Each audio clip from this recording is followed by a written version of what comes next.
Welcome to another episode of Top Lines and Tales. This week brings another one in our legendary Cattlemen series, possibly the last for a while anyway. As a link to more modern history, I'd like to cover a man who is described as someone who initiated and oversaw more changes in the industry over 50 years than any other individual, an American named Harlan Ritchie. I'm delighted once again to be joined by Dr. Bob Hough, leading cattle historian from Colorado, who, among other things, spent a lot of time with Dr. Ritchie. Bob, welcome back. It's always a pleasure to talk with you. Well, thank you so much for having me back. It's a real honor for me to be included in this.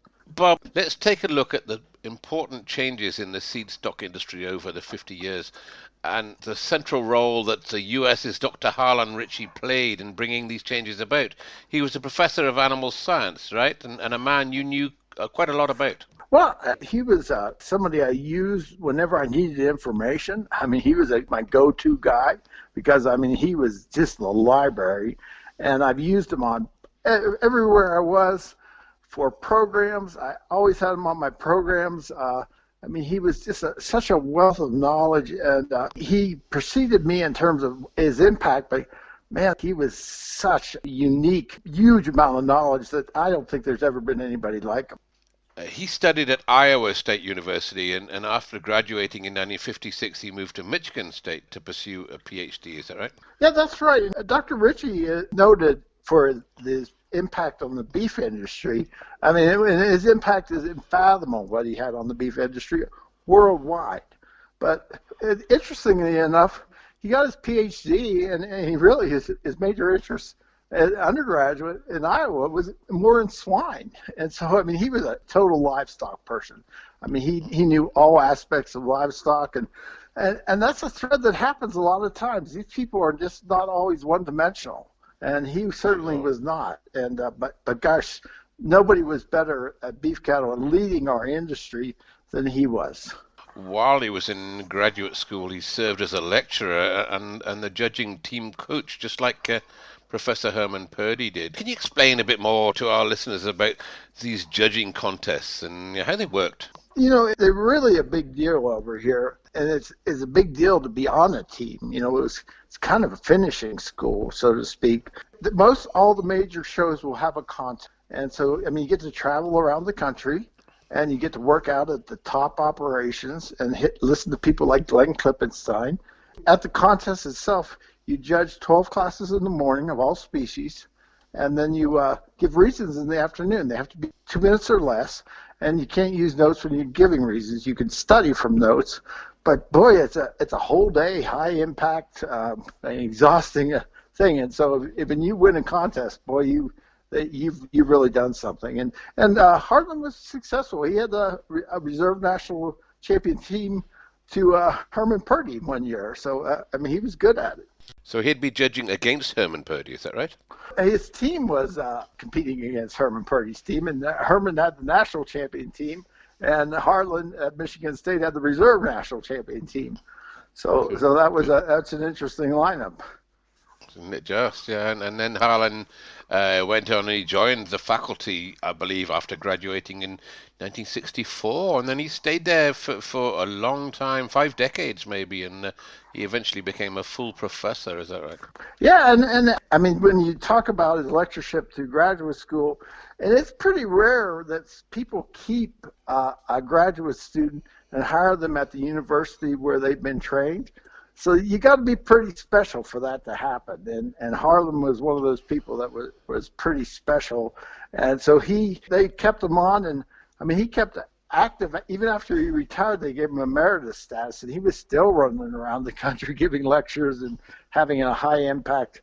I mean he loved his work. He had a passion for his work, but he was one of these other people that was not egotistical. He was totally respectful of others. He could not say no. I mean, he would always say yes to me, no matter what program I was having in Timbuktu. And gosh, he always treated you with respect, because I know me personally, I've had some really high jobs and I've had some low jobs over the years. He always treated you exactly the same. I think that's the real sign of a gentleman. Indeed.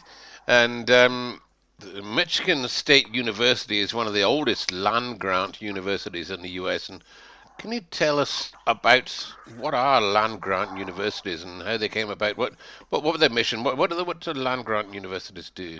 Well, they're really something unique about the United States, I believe, and it's something that I think has really made our agriculture special in terms of how productive we are. In 1862, and actually Michigan had a farmer's school prior to 1862, but in 1862, under President Lincoln, at the beginning of the Civil War, they passed the Morrill Act, and they gave land to each state to form a college for agriculture and mechanical arts. I mean, today that would be engineering. And they had a three-part mission: teaching, research, and service. So they wanted them to actually do research and teach the people of the state to do practical things. And then they wanted them to do research that could be used in the state. And then they had what became extension for people to take that research out to the field and get it applied. So, I mean, it was really a cool system. The various states still have land grant universities still? They do, but, some of them have become really huge universities. Like the school I went to is Penn State. And it's got like 50,000 students now. I mean, it's a monster. And it's really taken on quite a bit more of a liberal arts bent as opposed to the traditional. In the High Plains, they're more traditional, Nebraska, Oklahoma, Kansas. So, but a lot of them have morphed over time, and they haven't kept the as traditional as they used to be. And going back to Harlan Ritchie, while he was at Michigan State, he was put in charge of the purebred beef unit, and I guess they had smaller cattle in their barns back then, if they were coaching the judging back in that time. Yeah, they were, and I mean, they did start out with smaller cattle, but the department head, Dr. Ron Nelson, who actually became the department head, he and Dr. Ritchie had a vision of a different kind of beef industry, and they started moving that herd rather quickly, and they put Harlan in charge of bird dogging down to change that herd into a leading herd of example of where the industry was going. That's a bold move, really a bold move by our university to do ahead of everyone else, because I mean, usually they try and be in the heart of where the industry is, not way out in front of it. So, big thing. We're talking in the mid-60s with the belt-buckled cattle, and he just realized this thing had to change, and he outed them all and replaced the whole Michigan State herd with larger framed, growthier cattle. Is that right? What would he be bringing in to replace these cattle? What breed? Well, they had come Angus from? and polled Herefords, and I mean, he put in many miles, because Harlan was somebody who would do all the research in the world, everything you could do on research, but he wanted to see for himself too. So, I mean, he would get in a car, and if he was going to South Dakota to look at this herd, or to Georgia to look at this herd, and by golly, he wanted to see him in person. I mean, he brought in a way different kind of cattle. There was a bull called Pipeline Erdman Farm, was one of the farms he brought in cattle in from. Y was certainly one of them. Graham, I think, was one of them. They brought in some drafts of females. They brought in some great performance cattle and polled Herefords from the R.W. Jones herd in the southeast and the Olson Ranch. And they didn't care. I mean, it was kind of controversial in one sense, because I mean, he didn't care whether they had skirters or lineback. He wanted to be performance cattle. But they brought him in, and people that were into performance, it was a small crowd, were really supportive of what they were doing. So, boy, I mean, it was a big, big change. So, and he wasn't the only one involved in that, obviously, but he had been considered the leader, maybe, in this. Well, I think he would be widely accepted as leading the whole U.S. in this effort, because he got out and gave presentations, he judged shows, he had the cattle herd.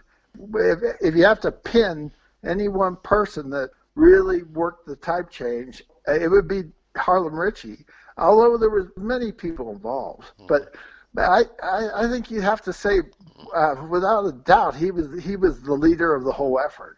And Dr. Ron Nelson, the department head, was certainly a big part of that too, and giving them freedom to change that herd. But gosh, he was a force, and I'm talking about a force in a quiet way. I mean, he just went out and led by example. But it wouldn't be a popular move, would it, to start with? And I guess the university would end up in a good position eventually to supply larger genetics to other people. But it would have been a pretty unpopular guy for a while, surely. Well, I mean, yeah, the typical show group, that wouldn't have been popular at all, And I mean, there were some examples like Line 1 Herefords in Montana at Fort Keogh. They were breeding bigger cattle, and Hereford tried to get them shut down. I mean, the Hereford Association. So, yeah, there was some unpopularity, but amongst a small group of performance people, gosh, they had tremendous support in what they were doing.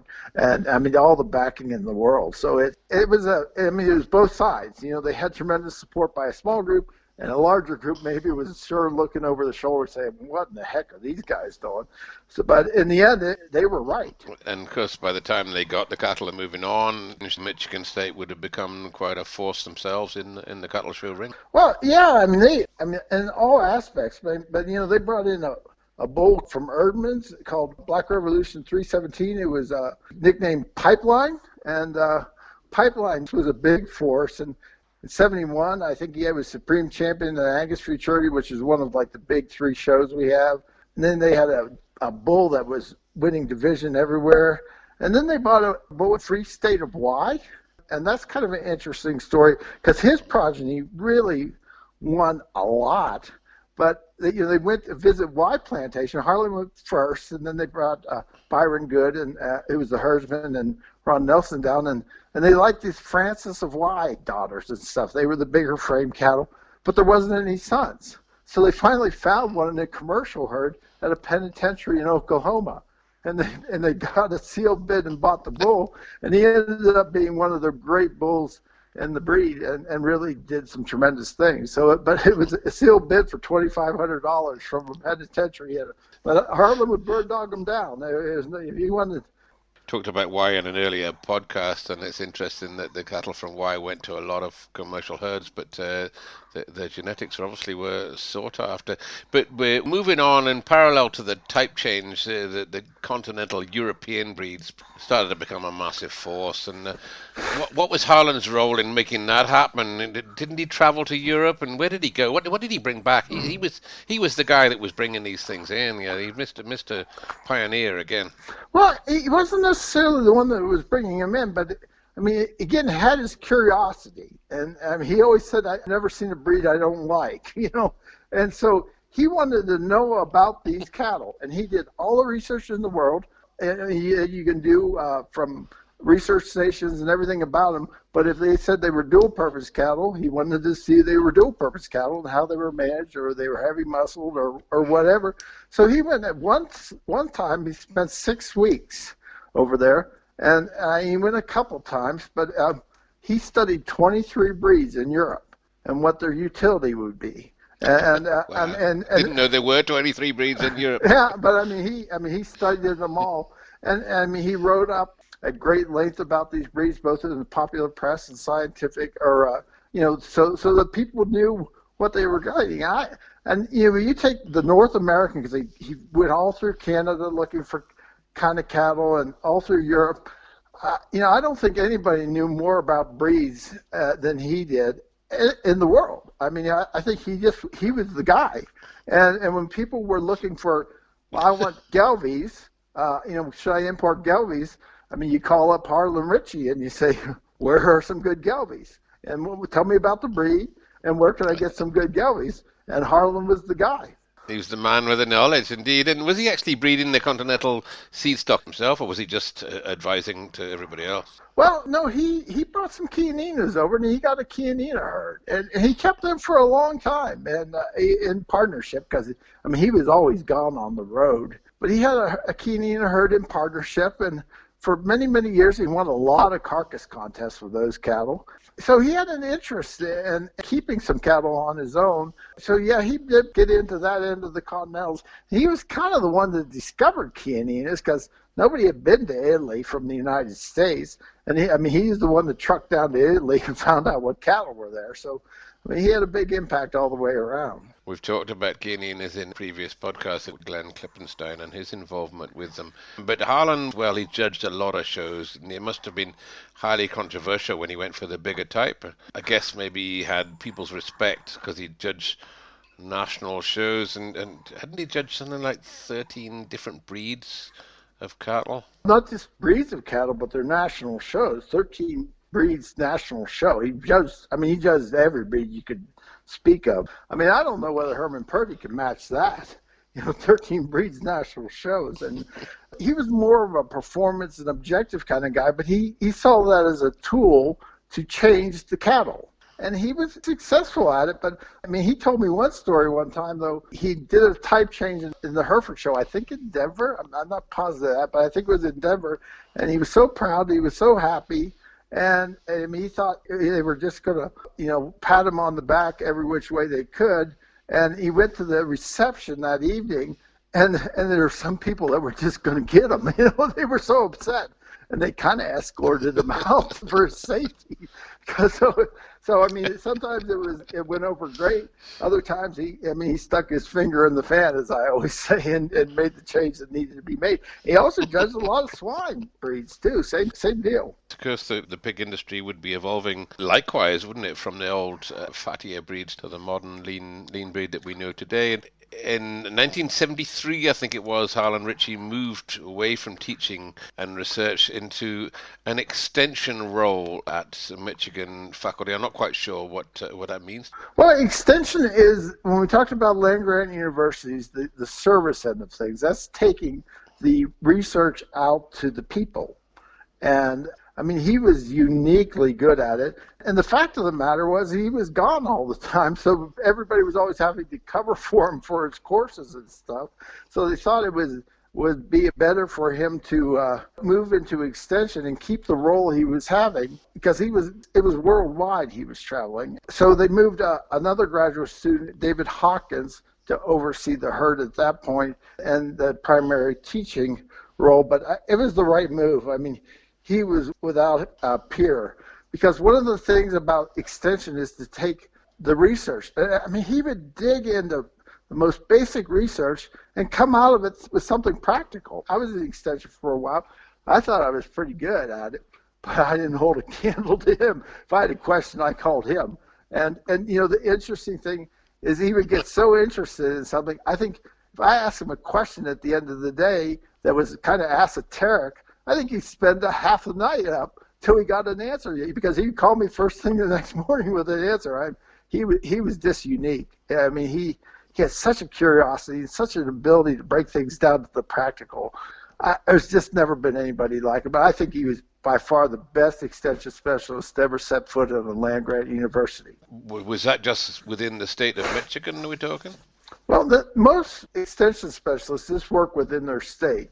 But, I mean, Harlan, like I said, his palette was the country and the world. He traveled everywhere, and it's kind of unique. And we just don't see those national extension specialists like Harlan was. I mean, he was everywhere. He was an amazing man. And like I said, he couldn't say no. You ask him to be on a program in northern Maine, by golly, he was there. It was really amazing what good he did. And he treated everybody the same. Every program, he put the same effort in, whether it was in northern Maine or the biggest program in the High Plains. He put the exact same effort in. And did he team up with some other guys there to run a series of breeding and evaluation conferences across Canada? Is that right? Yeah, he did. He worked with Dr. Minish, who was a grad student there when he was a grad student. And I would like to kind of go back and just talk about the team they had. But he and Dr. Roger Hunsley, those were three of the big judges during the type change. And they would team up, and in each province every year, they would have a conference on breeding cattle and evaluation. And they would have up to 200 people on it, and it would be most of a week. It kind of went from west to east across Canada, and they were very, very popular. And the morning was more of a presentation thing, and then the afternoon was evaluating cattle. And I was told by Dr. Minish, who traveled with him, that he would have 2 suitcases of slides, and he was always doing slides up to the last minute. and I must have weighed a ton carrying 2 suitcases of slides. But yeah, that was just kind of the way he was. A man with a lot of history, a lot of information. And moving on, we discussed in a previous podcast that the last international livestock show had been held in Chicago Union Stockyards, and that meant that the national livestock judging contest needed to find a new home, right? And it had been in Chicago forever, and it was Harlan who was already tasked with the job of finding it a new home. Is that right? Yeah, he had a great background in it, and in 1975 they decided to try a contest in Louisville at a new show, the North American International Livestock Exposition, and he ran a trial judging contest there. And then the next year they moved there in 1976, and that's where it's been ever since. And it's kind of been dominated by either Michigan State people directly or graduates of Michigan State. And I mean, they had a phenomenal team, whether we're talking about Dr. Nelson or Dr. Hoberger that followed them. And all these people who were involved almost all had Michigan State backgrounds because, Dr. Minish was superintendent for a while. Erskine Cash was my judging team coach. David Ames was judging team coach for a while. I mean, they had some great herdsmen, Byron Good and Larry Cotton. They were all involved, and these are all big names in the industry, and they all went through about the same time. And David Hawkins, who took his place as overseeing the herd, and C.K. Allen, gosh, he took over the Angus Association for a time and was really influential. So yeah, they had this big team that kind of all moved over and helped out with the contest. And so they had the horses that had Michigan State to make this sucker work. Harlan was given the job as superintendent then of the national contest through its transition up until 1986, but he stayed involved for 15 more years, and yeah, he was the boss of the thing. Well, he was boss for 10 years, and I mean, and making a transition of a contest is a big deal. I mean, he brought a lot of his Michigan State people in. I mean, there's a lot of logistics that have to be handled, scoring and everything else. Spivey took over that, and it was a big transition. It was a big job. And then he also, for the next 15 years, he kind of became the historian. He took care of the Ward's Breakfast and kept people in touch with the Old International and the Saddle and Sirloin Club, and he wrote some histories on these grand, priceless trophies. And I mean, he was kind of the heart and soul of the contest, and he did a wonderful thing. And I love this quote by him. He says, he used to say, judging instills confidence in those people that are maybe timid and humbles those that may be conceited. So, I mean, that was kind of the way he looked at it as a real educational opportunity. So those are good words, and we've looked at some of the marking the scoring systems put in place in the early days of the judging contest, and we took a look at those on our Top Lines and Tails page. And Bob, you were involved with the judging competition at Louisville as well for over 25 years, is that right? And how's things changed over that? Well, I really have kind of seen the gamut, because I picked out sheep classes for a little while with Farby McCarthy, my old advisor, and then I was actually an official for a couple of years in the intercollegiate contest.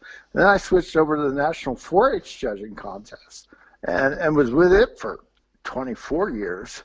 And we moved to where we had more performance classes, and the 4-H contest was total performance. So every class we had the EPDs on the animals, or whatever the performance we would have on the species, and then we have a birth date, then we'd have a scenario on those animals, how they were going to be kept, what kind of environment and management, and how they were going to be marketed, what was going to be their use.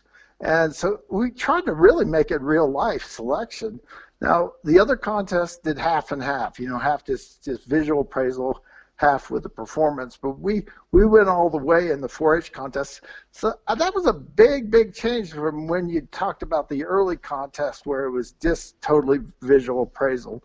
And I think it was all to the good. I mean, I'm really proud of what we did in that 4-H contest, as well as the other contests. As you say, a lot more technical than just standing there and judging a beast, and something maybe that should be looked at the world over. So good on you for... The thing, I've tried to get breeds to do that. to have their national or wherever their show was in Denver to have a scenario on how those animals are going to be used in the environment, and to give that to the judge because they give them EPDs or EPVs over in your way. But gosh, I haven't been able to get anybody to buy into that because what's an EBV? What do you know from that if you don't know what scenario it's going to be used? It's kind of up in the air. That's very true, Bob. Some people will follow the figures and other people won't have a clue what the figures mean. And somewhere in the middle meets the difference. But understanding is knowledge, isn't it? That's correct. But, I mean, we have people that believe absolutely EPDs are everything. Some that they don't believe in science at all. But, I mean, it's more of them being misused. Too many people use the objective selection as a show ring. Bigger is the better. More growth is better.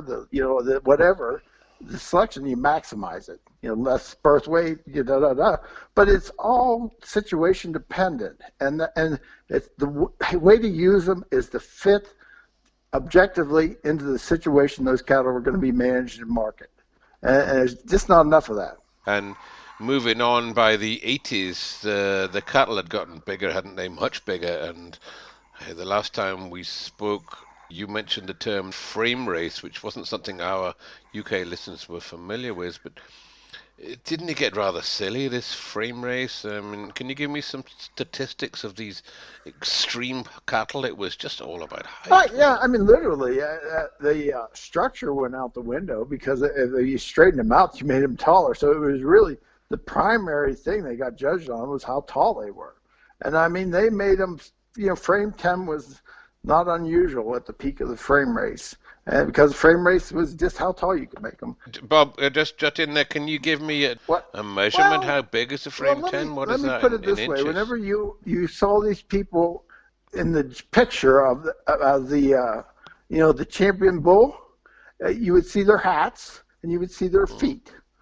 They're from their legs, and that's all you would see. So if that puts it into any perspective, they were taller than people, and I don't know, they were 72 inches, something like that. I mean, they were just flat big, and unfortunately, if you want to put it in perspective, we talked in a previous broadcast about you measure the cannon bone, and the longer the cannon bone, the bigger frame at birth you would expect them, and they wanted the biggest birth weights they could get because it was all correlated with growth.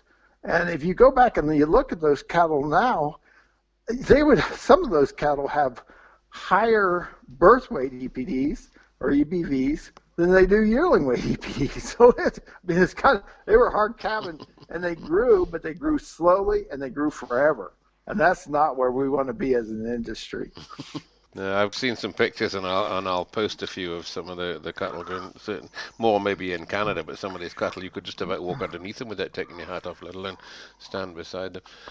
We've talked about some of the Angus that came into the UK and the US, for that matter, from Canada, that came in to improve the breed, and it took a long time for that to settle back down. But settle down it did eventually. But Harlan Ritchie was a man in a position by now to address this and bring some sensibility back to the cattle industry. And in 1984, I think it was, didn't they organize a symposium to take this issue on? And well, yeah, it was really a landmark thing, and I was lucky enough to go to it. It was the Beef Cattle Efficiency Forum, and it was held in Michigan and in Colorado. It was a joint effort between Colorado State and Michigan State, and I think Harlan was really one of the pushers of this thing. And they really, said, we've gone too far, and we need to start thinking about biological and economic efficiency as opposed to just single trait selection. What's actually going to work the best? And I gave an example of how things got so messed up with birth weight and growth and those things that, that just went on forever. But if I could give an example, in the United States, in the north, we're very, very cold, and in the south, we're very, very hot. And if you look at a white-tailed deer in the north, they're a lot bigger than white-tailed deer in the south. And there's a reason for that, because its body surface is the metabolic body weight. That's what you actually have to feed energy to, is how much heat they're going to lose. In the south, you actually want to lose heat if they're too hot. So you want more body surface. In the north, you want bigger cattle because it's easier to maintain the heat in them. So, I mean, that's an interesting thing. But then you take in economic efficiency, you get them too dang big, and they won't fit a packer. So, I mean, it all ties together. And Harlan was the guy that tied all this stuff together. And you could go out example after example. And I'll tell you what, he got a slide set under his arm. And he, for 10 years, I mean, he beat the path up and down all across the country and the world, preaching this message of biological and economic efficiency and away from single trait selection. That's very interesting to hear the similarities with that, and obviously the beef industry you have today owes its gratitude to people who have sat there and studied it and seen it. I mean, can you imagine somebody that went through the type change of the larger cattle, saying time to put the brakes on? Because most of the people that were involved in the changing cattle had their foot on the accelerator all through the frame race. I mean, they just made them bigger and bigger. And Harlan was kind of a voice in the woods for a little while to say, hey, guys, it's time to kind of slow this down. And eventually the frame race did slow down, and thankfully, and the focus went back to the middle of the road a little bit. And then Harlan turned his attention onto the hybrids and the composite breeding, something which is big in the US, but is still frowned of in the pedigree industry in UK, who are all desperately clinging on to their own identity within their breeds. And it'd be good to hear your thoughts on this. I think our listeners in the UK might like to hear how the US have sort of moved on into composites, and bearing in mind you might upset a few of our more traditional listeners, well, Bob. Let's hear what you got to say. The straight breeds are still very strong, and you don't have hybrids and composites without them. I mean, you need the inputs. And the typical British breeds and stuff have pretty much stayed straight bred. Now, the Continentals, and mind you, we have very different grading systems. Yours is almost strictly on lean, and ours is very much on quality, marbling. And so to do that, you have to have some marbling breeds in there, which is primarily Angus. So the Continental breeds here have pretty much at least half the registry is hybrids. And that's what keeps them in business, because, I mean, if straight breeding Angus is very popular here, so you can breed one time to a Simmental, and then you get an F1.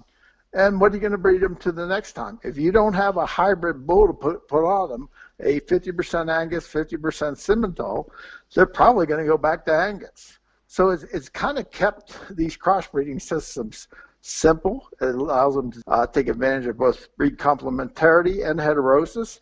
And this works. Now, on the composite end of it, that is not as big over here as we once thought it would be, but the very large ranches like King Ranch, I'm sure people have heard of, and the Deseret, which is owned by the Mormon Church, which is actually the largest owner of cows in the United States, they actually make their own composites within their herds, and they have C-stock herds. And so those guys have really taken hold of it. And the other one is Lee Leachman. We talked about the Leachmans before. The grandson of the original Lee is the largest composite breeder in the United States. So, and they've come up with some unique genetic analysis to maintain heterosis. It's really kind of cool, but it's a different deal. I mean, it's just we are not the United Kingdom, and we have different ways we have to breed cattle, different environments. So we all have our own systems that work. It certainly sounds as though it does work, and it's interesting in the dog world nowadays. They crossbreed everything with other things, and with one generation they give them a name. Do they have names for these composite breeds over there? Anything? Is it one cross with another? Well, does it get a name or just get a number? The Leachmans, Lee Leachman has the Stabilizer is the name of their program, and then and that's an ongoing composite. They add things into all the time. And then there's like Dave Nichols in Iowa. I mean, he has Simmentals and South Devons and also mainly Angus. But then he has some hybrids and he has a composite. But he's continuously remaking them, so he doesn't want genetic drift. So that one, they have some names for those, and so I mean, they're certainly part of the industry, but purebred cattle are still big part of the industry. Bob, I recall when we first spoke together, you were doing some work with the Brahmin breed, and I remember seeing when I was in Texas things like the Braford and the Brangus, and that was breeding the Brahmin in because the Brahmin has a quality that can That's cope with the exactly heat. Is right. And that I right? actually, what I did I actually gave a lecture to a group of Brahma breeders with. I can give lectures anywhere now with COVID because it's on the internet, and so that's actually kind of fun. And I did some history lessons on that with them. And but yeah, I mean, environmental adaptability. That's number one. Longevity, stability, reproductive performance. You don't have anything if you don't have those. And in some of these environments, they need some Brahma influence in them to some degree. And back to that heat, they have a lot of hide. Well, there's a reason for that. That's to dissipate heat. And I mean, it all kind of makes sense when you start to put things together. Certainly get down a much more technical route than I was expected to do on our Top Lines and Tails broadcast, which is primarily about showing cattle and having fun. But it's superb to hear about the modern way that the breeds are going in the US. But if we move back to Harlan Ritchie, where we were, and Harlan's sadly no longer with us, but he's another portrait on the wall in the Saddle and Sirloin Club. And this is quite ironic because his painting went up in 1994, but wasn't he the one who actually expanded the exhibition in the Saddle and Sirloin Club, the one who installed the narratives under the pictures? Well, This guy I really know got that he around, didn't he? wrote the first book about the portraits and about the gallery, and I'm sure of that. And then that's been updated, and they just came out with a new one this year. I mean, he was a tremendous historian, a cattle historian for a futurist. I mean, he knew the history cold. One time early on when I heard about the Bates Duchess cattle in the mid 1800s, and they sold for tremendous amounts of money. And I said, Harlan, why did these cattle sell for so much money? And he said, well, it was rarity. They were in demand, and they didn't reproduce. They were terrible with reproduction, so there got to be so few of them that, they got to be collector's items. And who would know that? I mean, Harlan Ritchie would know that. I mean, and when we started writing this shorthorn book, we brought that and we said, well, Harlan said it, so it's got to be true. But then we looked up in the old publications.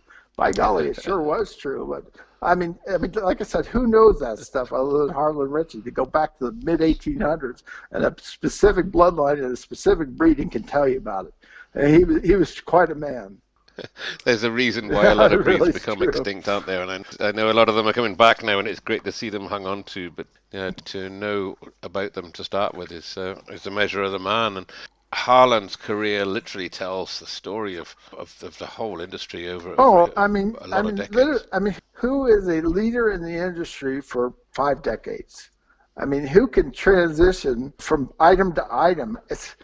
I don't know anybody else like Harlan, and that could show that much leadership and was able to move from dogma to dogma to dogma.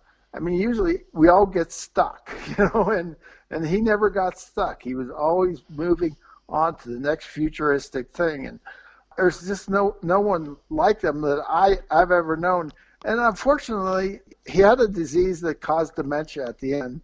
And when that library doors closed, it was such a sad thing for all of us. I mean, for him, just for everything, because that wealth of knowledge just shut down. And what a sad thing. Now, the one thing he did do right before that shut down is he wrote a online breeds book that is, it was being hosted at Michigan State, and they were shutting that down. We're finding a new home for that, I think, at the Beef Improvement Federation site. But, I mean, it's got every breed on earth in it. It goes to the scientific as well as other things. So, I mean, gosh, he was just a unique person, and what a leader for the world, not just the United States. I appreciate that a lot of this stuff is getting lost, and in a modern digital age, this should no longer be the case, really. Hence, we're running this podcast, Bob, to record the exploits and genius of these great men from times gone by.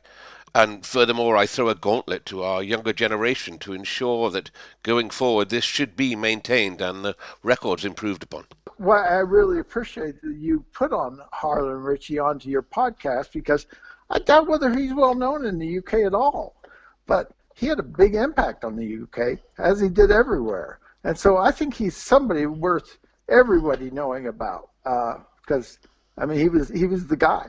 It's great to hear this story about Harlan Ritchie. I'm sure some of our listeners weren't previously aware of him, but they are now, and really appreciated not only your time on this podcast, but the effort and research that you furnished me with, Bob, to be able to cover this and the last few subjects that we've been over. So I really appreciate your input into our Top Lines and Tales podcast. And I love learning. That's what keeps me going. And it's just fun, and I hope everybody wants to learn something new every day, because that's how we all stay alive, basically. Otherwise we're just sitting in front on a chair. But it's learning is what makes us all go. And also, by recording it is what keeps these people alive and for maybe long after we're gone. Bob, really, really enjoyed your time. We'll get back to you again one day with some more subjects on great cattlemen of the US and great breeds in the US. But I've really enjoyed. All right, thank you, Andy. You take care. Cheers, Bob.